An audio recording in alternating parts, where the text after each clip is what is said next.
Hello my dear students.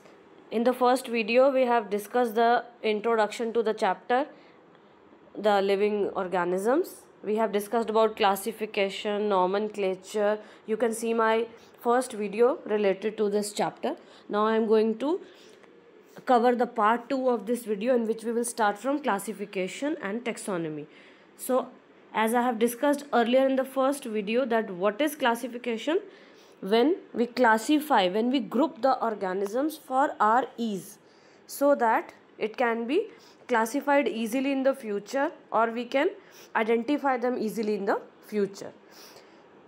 Name of the authors appear after specific epithet, that is at the end of the biological name, and it is written in the abbreviated form Mangifera indica Linn. As I have already discussed this in my first video, that the name of the organism is written like for mango, Mangifera is the genus name and indica is the species name, and Linn is the person who has discovered this. So it indicates that this species was first described by Linnaeus. I am covering this video line by line. You can see this in the book. Since it is nearly impossible to study all living organisms, it is necessary to devise some means to make it possible. This process is called classification. So classification is the process by which anything is grouped into convenient categories based on some easily observable characters. We observe few characters in the organism. On the basis of that, we group them together. For example, if we classify the organisms on the basis of color, like all these A to Z organisms are blue, 1 to 10 are green, and then small a to small z are white. So we will classify the organisms which are similar in the one group. This is called classification, and as we have already discussed, that it helps in recognition of the organisms easily in future. For example, we easily recognize groups such as plants or animals, or dogs, cats, or insects. The moment we use these terms, we associate certain characters with the organism in that group. What image do you see when you think of a dog? Obviously, each one of us will see dogs and not cats. So we have classified the organism as dog. So when we talk about dog, we will not see any cat. This is the very simple example of classification. Now, if we were to think of Alsatians, we know what we are talking about. Similarly, suppose we were to say mammals, you would of course think of animals with external ear and body hair. Likewise, in plants, if we try to talk of wheat, the picture in each of the minds will be of wheat plant and not of the rice plant. So this is a very basic common example given here. Hence, all these dogs, cats, mammals, wheat, rice plants, animals, etc. are convenient categories we use to study organisms.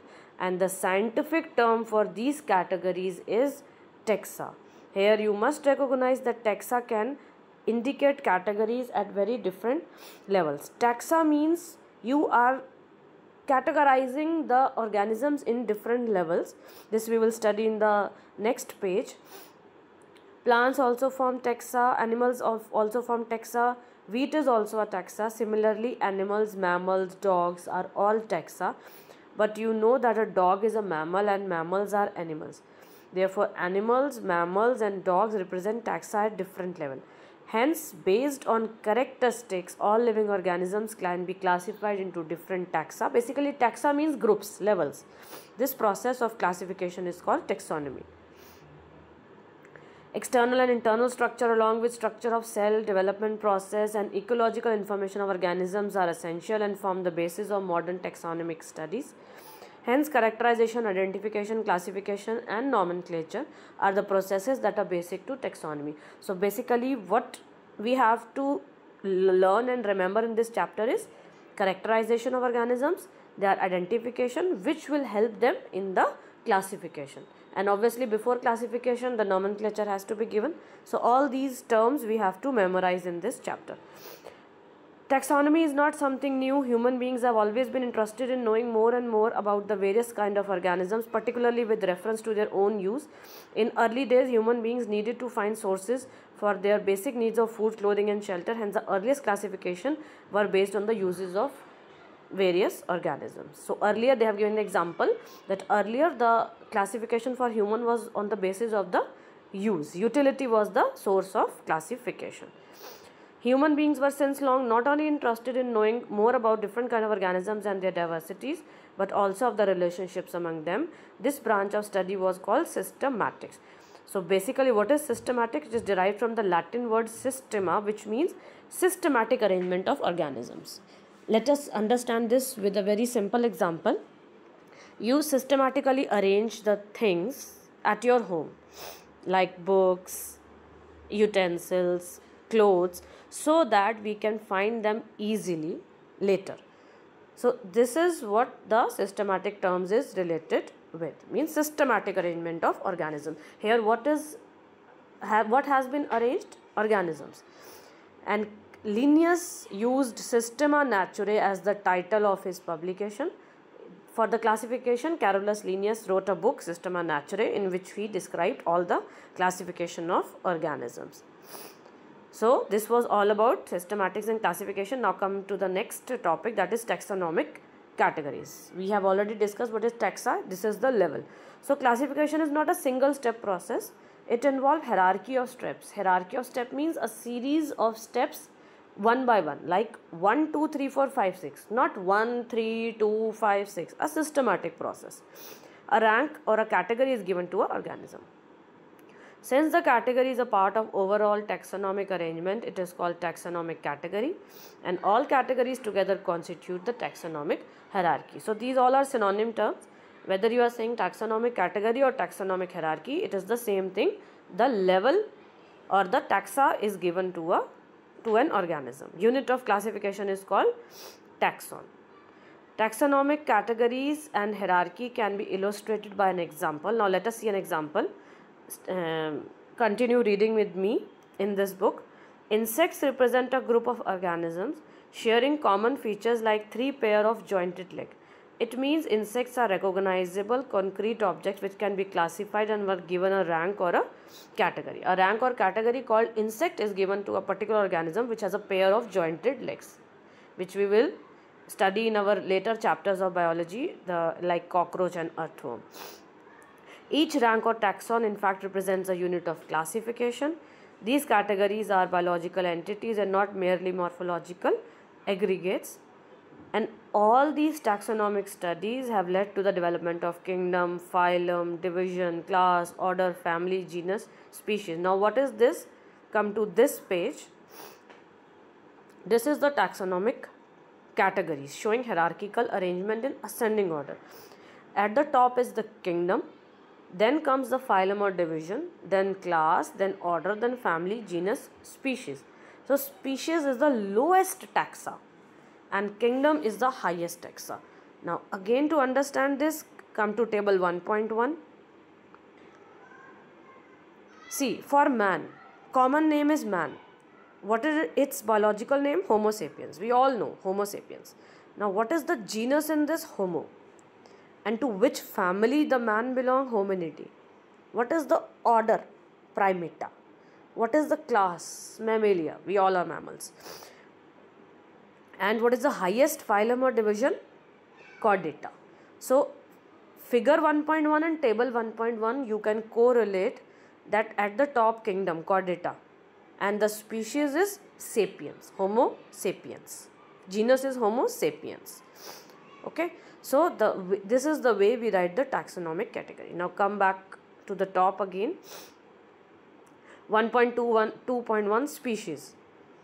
Species are the group of individuals with similar characters. These all belong to a species. Like dog is a species, human is a species, cat is different species, mango is different species, potato is different species.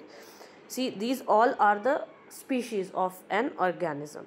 So all the organisms which are similar to each other, they are categorized in a one species.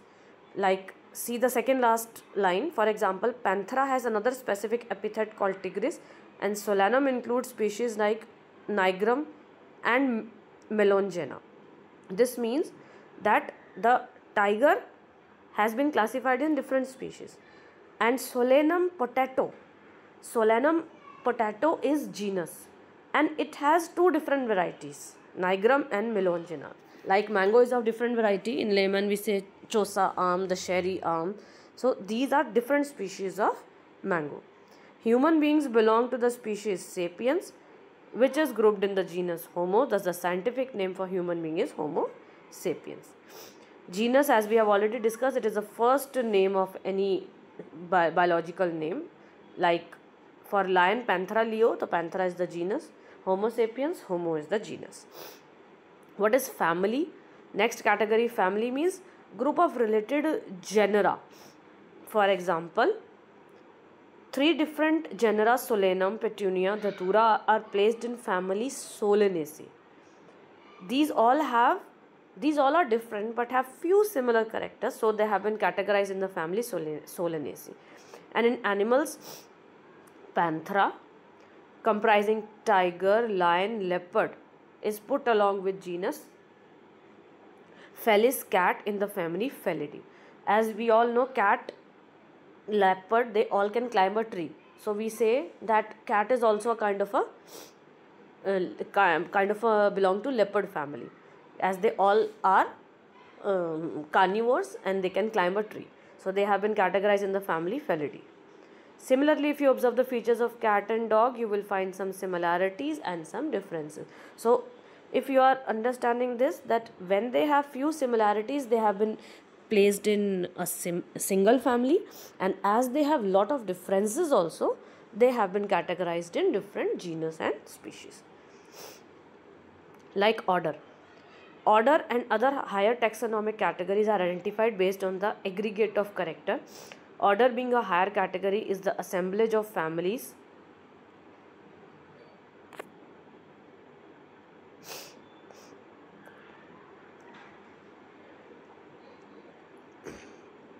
which exhibit a few similar characters.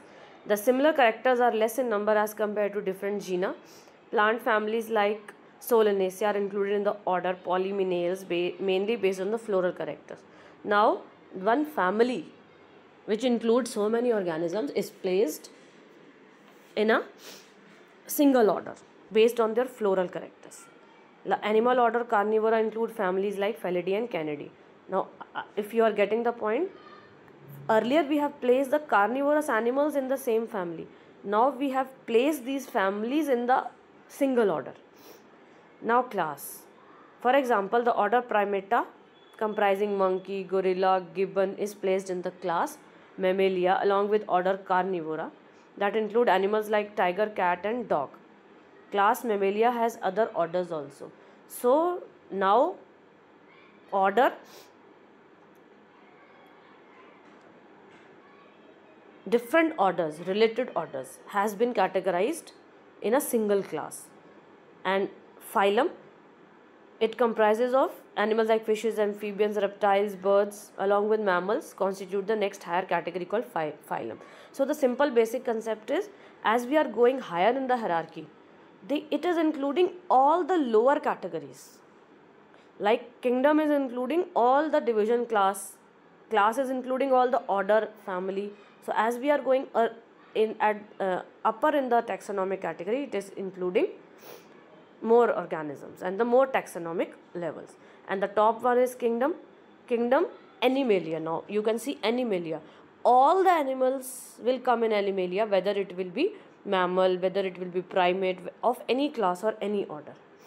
So I hope it is clear to you that what is the taxonomic categories. In the next video, we will discuss the back exercise and the definitions which is related to this chapter. And in the last video for this chapter 1, we will discuss the extra questions which are important from the CBSE aspect. So that's all for today. I hope you like this video. So if you like it, please share it with your friends and also subscribe my channel for more videos. Thank you. Bye bye.